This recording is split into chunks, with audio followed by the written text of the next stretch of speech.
యేసు రక్తమే జయం పరిచర్య. ప్రియ రక్షకుడైన యేసుక్రీస్తు నామమున ఈ ఉదయ కాలంలో మీ అందరికీ శుభములు కలుగునుగాక.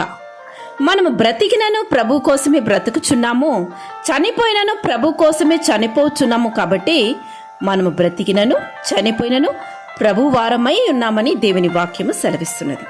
నా ప్రియ సహోదరి సహోదరులారా, తన ప్రాణమును సువార్త వ్యాప్తి కొరకు హతసాక్షిగా అప్పగించుకొనెను పౌలు గారు.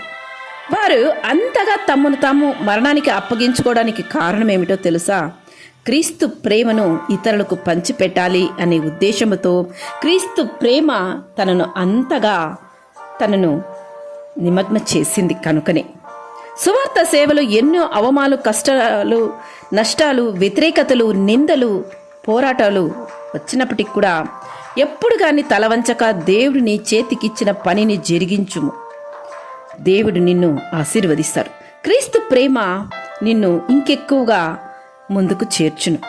నీ కుటుంబంలో కానీ నువ్వు చేస్తున్న ఉద్యోగ స్థలంలో కానీ ఎదురవుతున్న సమస్యలను బట్టి శత్రుత్వాన్ని పెంచుకోక మనము సమాధానకర్త యొక్క కుమారులు కుమార్తెని మనం గ్రహించి సాధ్యమైతే ప్రతి ఒక్కరితో సమాధానం కలిగి జీవించడానికి మనము పిలువబడ్డాం. మనలో క్రీస్తు ప్రేమ, సమాధానం ఇతరులకు క్రియల ద్వారా, మన సత్క్రియల ద్వారా చూపిద్దాం. మనం మరణించవలసిన వచ్చినప్పటికీ సువార్త కొరకు, క్రీస్తు ప్రకటించడానికి కొరకు మనల్ని మనం అప్పగించుకున్న ఎంత గొప్ప భాగ్యము. సమయాన్ని వృధాగా పోనీయక మనము దేవునికై అర్పిస్తాం. సాధ్యమైనంత వరకు సమాధానముతో ఇతరులతో జీవిద్దాం. సమాధాన పరచువారు ధన్యులు, వారు దేవుని కుమారులు అనబడుదురని వాక్యం సెలవిస్తుంది. దేవుని చిత్తాన్ని మనము నెరవేర్చాలి.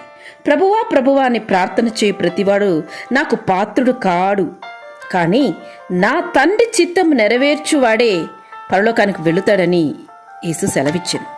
దేవుని ప్రేమను ఇతరులకు మనము క్రియల ద్వారా చాటి చూపిద్దాం. ఈ రోజుల్లో ఉన్న సేవలో, సంఘాల్లో పరిచర్య చేసే వారిలో కూడా సమాధానము, ఐక్యత లేకుండా ఒకరిపై ఒకరికి ద్వేషాలు ఎంతో ఉంది. అలా కాకుండా మనమందరము దేవుని బిడ్డలమని గ్రహించి దేవుని ప్రేమను ఇతరులకు మనము పంచిపెట్టడానికి ముందుకు రావాలి.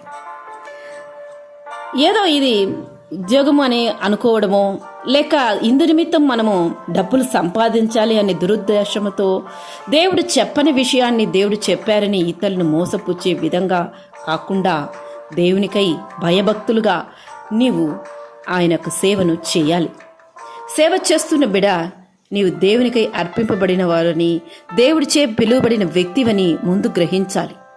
నీ సమయాన్ని దేవునికి అర్పించి దేవుడు చెప్పిన విధంలో ఆయన వాక్యానుసారంగా నీ జీవితం ఉండడానికి ముందు నిన్ను నీవు సరిదిద్దుకో. ఆ తర్వాత నీ కుటుంబాన్ని, నీ సంఘాన్ని దేవుని చెంత సమర్పించి వారిని ఆ యొక్క క్రమశిక్షణలో నడిపించడానికి ముందుకురా. దేవుడు నిన్ను ఆశీర్వదిస్తారు. నేను మిమ్మను ప్రేమించినట్టే మీరును ఒకరినొకరు ప్రేమింపవలెను. మీరు ఒకరి ఎడల ఒకడు ప్రేమ గలవారైన ఎడల దీని బట్టి మీరు నా శిష్యులని అందరూ తెలుసుకుందరని దేవుడు సెలవిస్తున్నారు. బోధించే సేవకులలో సఖ్యత ఉంటేనే సంఘములో ఉంటుంది. సఖ్యత కుటుంబంలో ఉంటేనే సేవకుల మధ్య ఐక్యత కలిగి ఉంటుంది. దేవునికి ప్రీతికరమైన జీవితాన్ని జీవించి ఆయన మెప్పు పొందుకో. ఆమేన్. యేసు రక్తమే జయం పరిచర్యలో మీ సహోదరి. God bless you.